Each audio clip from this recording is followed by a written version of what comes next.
الرحمن الرحيم الحمد لله رب العالمين والصلاة والسلام على سيد المرسلين سيدنا ومولانا محمد وآله وأصحابه أجمعين. أما بعد فقد قال النبي صلى الله عليه وسلم إن من الشعر لحكمة أو كما قال صلى الله تعالى عليه وسلم. حضرات اساتذہ کرام اور عزیز طلبہ، آج کا یہ مبارک اور مسعود پروگرام ہم سبھی نے سماعت فرمایا. یہ نعت النبی کا مقابلہ تھا. حضور اکرم صلی اللہ علیہ وسلم کی صفات بیان کرنا، چاہے وہ نثر میں ہو یا نظم میں ہو، دونوں مبارک کام ہیں. اور جن حضرات نے رسول اللہ صلی اللہ علیہ وسلم کی خدمت میں نذرانہ عقیدت پیش کیے ہیں، وہ سب قابل تعریف اور قابل مبارکباد ہیں. اور جن حضرات نے یہاں شرکت کی ہے ان کے لیے بڑا اجر اور ثواب ہے. یوں تو اشعار بڑے پرحکمت ہوتے ہیں، بڑی حکمت کی باتیں اس میں ہوتی ہیں. ایک لمبی تقریر اتنا اثر نہیں رکھتی جتنا ایک شعر اثر رکھتا ہے. اس لیے بہت سے حضرات اشعار ہی کو اپنا شیوا بناتے ہیں، اپنا پیشہ بناتے ہیں، مگر وہ اشعار جن کا مواد صحیح نہ ہو، جن کا مضمون صحیح نہ ہو، اس میں محبوب کی صفات بیان کی جا رہی ہو، کسی معشوقہ کی صفات بیان کی جا رہی ہو، وہ اللہ کو پسند نہیں. ایسے اشعار اللہ کو پسند ہیں، رسول اللہ کو پسند ہیں، جن میں اسلام کی سربلندی کا تذکرہ ہو، رسول اللہ کی صفات کا تذکرہ ہو، اور اللہ تبارک و تعالیٰ کی تعریفات بیان کی گئی. کسی نے حمد باری لکھی ہے، کسی نے نعت رسول لکھی ہے. حمد باری یہاں پڑھائی جاتی ہے، حمد باری لکھی، اور نعت رسول تو انہوں نے حمد باری لکھی. اور حمد بے حد پر خدائے پاکرا، آگے ایماندار رشتے خاکرا، فارسی میں بھی اشعار لکھے گئے. حضور اکرم صلی اللہ علیہ وسلم کے زمانے میں بھی اشعار کہے جاتے تھے، اور اہل عرب کو بہت زیادہ شعر کے اعتبار سے بہت ہی اونچا مقام رکھتے. رسول اللہ صلی اللہ علیہ وسلم نے بھی خود اشعار پڑھے. جنگ خندق کے موقع پر رسول اللہ صلی اللہ علیہ وسلم اشعار پڑھ رہے تھے اور صحابہ کرام خندق کھود رہے تھے. بخاری شریف میں وہ اشعار موجود ہیں: لولا اللہ ما اهتدینا ولا تصدقنا ولا صلینا، کہ اگر اللہ کی توفیق نہ ہوتی، اللہ کی ہدایت نہ ہوتی تو ہمیں یہ ہدایت نہ ملتی، نہ ہم صدقہ کرتے، نہ ہم نماز پڑھتے.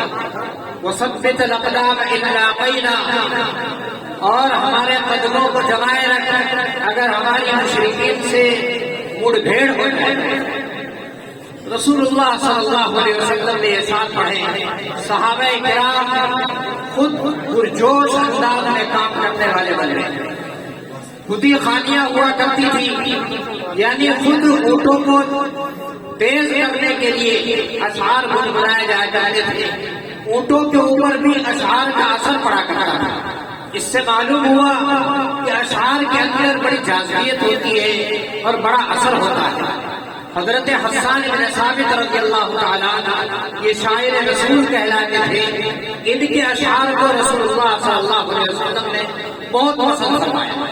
ایک مرتبہ انہوں نے اشعار کہے: وَأَحْسَنَ مِنْكَ لَمْ تَرَ قَطُّ عَيْنِي وَأَجْمَلَ مِنْكَ لَمْ تَلِدِ النِّسَاءُ کہ آپ سے حسین اور آپ سے خوبصورت کسی آنکھ نے دیکھا نہیں، اور آپ سے زیادہ جمیل اور خوبصورت کسی عورت نے جانا نہیں۔ تو حضرت حسان بن ثابت رضی اللہ تعالیٰ کو حضور اکرم صلی اللہ علیہ وسلم خود حکم فرمایا کرتے تھے اشعار پڑھو، اور وہ اپنے اشعار کے ذریعے مشرکین کی ہجو بیان کیا کرتے تھے، مشرکین کی برائی بیان کیا کرتے تھے۔ رسول اللہ صلی اللہ علیہ وسلم فرماتے احجوا المشرکین، مشرکین کی ہجو بیان کرو، فإن جبریل معکم، کیونکہ جبریل علیہ السلام تمہارے ساتھ ہیں، وہ ایسے مضامین کا غرور تمہارے اوپر کریں گے جن سے اور زیادہ مشرکین تباہ و بربادی کی طرف چلے جائیں گے۔ یہ اشعار مشرکین کے اوپر تیر باری سے بھی زیادہ سخت ہوا کرتے تھے۔ تو رسول اللہ صلی اللہ علیہ وسلم نے ان کے اشعار کو پسند فرمایا، اور حضرت عائشہ رضی اللہ تعالیٰ عنہا پر تہمت لگانے والوں میں حضرت حسان بن ثابت بھی شریک ہو گئے تھے۔ صحابہ کرام حضرت عائشہ کے پاس آ کر کے حضرت حسان کی برائی کرتے تھے کہ وہ ایسے آدمی ہے تمہارے اوپر تہمت لگا دی، وہ ایسے آدمی ہے تمہارے اوپر انہوں نے تہمت لگا دی۔ حضرت عائشہ منع کیا کرتی تھی کہ حضرت حسان کو کچھ نہ کہو، کیونکہ وہ رسول اکرم صلی اللہ علیہ وسلم کی شان میں ساتھ آتا ہے۔ تو اشعار کہنے والوں کا اتنا بڑا مقام ہے کہ ان سے اگر کوئی برائی ہو بھی جاتی ہے تو حضرت عائشہ ان کی برائی کرنے سے منع کرتی ہے۔ اور بھی صحابہ کرام اشعار پڑھا کرتے تھے۔ حضرت عامر بن ربیعہ رضی اللہ تعالیٰ عنہ ایک موقع پر شعر پڑھ رہے تھے، اشعار پڑھنے کی وجہ سے اونٹ تیز ہو گئے۔ رسول اللہ صلی اللہ علیہ وسلم نے ارشاد فرمایا یہ کون ہے جو ہمارے اونٹوں کو تیز ہٹا رہے ہیں؟ من السائق، تیز ہٹانے والا کون ہے، تیز چلانے والا کون ہے؟ صحابہ نے عرض کیا حضرت یہ تو عامر بن ربیعہ ہے۔ تو رسول اللہ صلی اللہ علیہ وسلم نے ان کو دعا دی یرحمہ اللہ، اللہ اس کے اوپر رحم کرے۔ اور رسول اللہ صلی اللہ علیہ وسلم جس کے لیے یہ دعا فرما دیا کرتے تھے اس کو شہادت مل جائے کرتی تھی۔ حضرت عمر فاروق رضی اللہ تعالیٰ عنہ حضور اکرم صلی اللہ علیہ وسلم کی خدمت میں حاضر ہوئے اور آ کر عرض کیا حضرت آپ نے عامر بن ربیعہ کے لیے جنت واجب کر دی، شہادت واجب کر دی، کاش کہ ہم ان کے اشعار سے اور ان کے نعتوں سے زیادہ فائدہ اٹھاتے، مگر رسول اللہ صلی اللہ علیہ وسلم نے جو مقدر تھا وہ بتا دیا تھا یرحمہ اللہ کے ذریعے۔ چنانچہ اسی جنگ میں حضرت عامر بن ربیعہ رضی اللہ تعالیٰ کی شہادت ہوئی۔ تو اشعار پڑھنے والوں کا بہت اونچا مقام ہے، لیکن اشعار وہ پڑھے جانے چاہیے جن کا مضمون صحیح ہو۔ اگر غلط مضمون ہوگا تو پھر رومی کا شعر یاد آ جاتا ہے کہ در شعر مپیچ و در فن او، در شعر مپیچ و در فن او، کہ شعر میں مت پڑھو اور اس کے فن میں بھی مت پڑھو، جو اکذب اوس احسن اوس، کہ اس میں جو سب سے جھوٹا ہوگا وہ سب سے اچھا سمجھا جائے گا، جو سب سے جھوٹا ہوگا وہ سب سے اچھا سمجھا جائے گا۔ اس واسطے وہ مضمون کے اعتبار سے جب جھوٹا ہے تو پھر اللہ کی نظر کو صحیح نہیں ہو سکتا۔ جب اس کا مضمون ہی جھوٹا ہے تو اللہ کو کیسے پسند آئے گا؟ اس لیے آپ حضرات نے نعت کے پروگرام میں حصہ لیا ہے، ماشاءاللہ بہت مبارکبادی کی بات ہے۔ کم سے کم ایک نعت، جیسا کہ مولانا امجد صاحب نے فرمایا کہ ایک نعت تو ہماری زندگی میں پڑھی جانی چاہیے۔ ہمارے بزرگان دین علماء کرام نعتیں پڑھا کرتے تھے۔ خود حضرت مولانا قاسم صاحب نانوتوی رحمۃ اللہ علیہ نے ایک شعر بنایا تھا اور انہوں نے فرمایا تھا سب سے پہلے مشیت کے انوار سے، سب سے پہلے مشیت کے انوار سے نقش روئے محمد بنایا گیا، نقش روئے محمد بنایا گیا، پھر اسی نقش سے لے کر روشنی بس میں کونوں مقام کو سجایا گیا۔ بہت سے اشعار کہے ہیں مولانا قاسم صاحب نانوتوی نے بھی، حضرت مولانا رشید احمد صاحب گنگوئی رحمۃ اللہ علیہ نے بھی، بہت بزرگان دین اشعار کہا کرتے تھے۔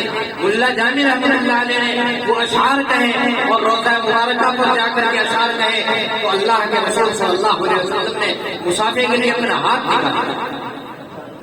اشعار اور نعتیں جو قیمتی ہوا کرتی ہیں رسول اللہ صلی اللہ علیہ وسلم کو بہت پسند ہے. اس لیے آپ حضرات کبھی کبھی اس کا مشغلہ رکھا کریں. مستقل تو اپنے اس نعت کو مستقل شیوا بنانا یہ تو کوئی صحیح بات نہیں ہے. آپ طالب علم ہیں, آپ کو اپنی درسیات کا زیادہ عبور ہونا چاہیے. آپ کو درسیات چھوڑ کر کے نعتیں یاد کرنے میں لگے رہنا یہ کوئی اچھی بات نہیں ہے. ہاں کبھی کبھار سال میں یا مہینے میں 1-2 مرتبہ کبھی انجمن میں نظمیں پڑھی, نعتیں پڑھی اور ان کو کبھی رات میں یاد کر لیا تو یہ بہت بڑی بات ہے, بڑے ثواب کی بات ہے. اللہ تبارک و تعالی ہمیں صحیح طریقے سے زندگی گزارنے کی توفیق عطا فرمائے اور رسول اللہ صلی اللہ علیہ وسلم کی محبت ہم سب کو نصیب فرمائے. میں مبارکباد دیتا ہوں ان سب حضرات کو بھی جیسے مولانا محمد عارف صاحب ہیں, مفتی شوقین صاحب ہیں, مولانا محمد ہارون صاحب ہیں, مولانا محمد اشتیاق صاحب ہیں, مولانا امجد صاحب ہیں. ان سب حضرات نے مل کر یہ پروگرام سجایا. اللہ تعالیٰ اس کو قبول فرمائے, خیر و برکات سے نوازے. آمین. وآخر دعوانا الحمدللہ.